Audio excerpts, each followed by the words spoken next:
আপনি পানি খেয়ে 2-1 দিন বাঁচতে পারবেন।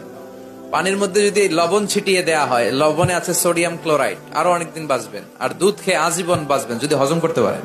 বিশ্বনবীর খাবারের তালিকার শীর্ষে ছিল দুধ।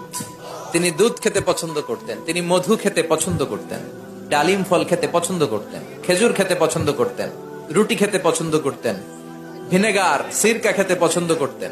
তিনি খাসির বাজুর গোশত, সিনার গোশত খেতে পছন্দ করতেন। বিশ্বনবী লাউ খেতে পছন্দ করতেন, মাশরুম খেতেন। এখন ইদানিং মাশরুমের স্যুপ পাওয়া যায়, এটা চোখের জন্য বেশ ভালো। শশা খেতেন, তরমুজ খেতেন, কালিজিরা খেতেন, আজোয়া নামে একটা খেজুর খেতেন স্পেশাল। বিশ্বনবী বলেন, মদিনার আজোয়া খেজুর যদি কেউ প্রতিদিন সকালে 7টা খায়, ওই দিন কোন সাপে কামড় দিল বিষে ধরবে না, ব্ল্যাক ম্যাজিক করলে ক্ষতি হবে না, জিন পরীর জাদু টোনায় তো কাজই হবে না। সুবহানাল্লাহ পড়েন।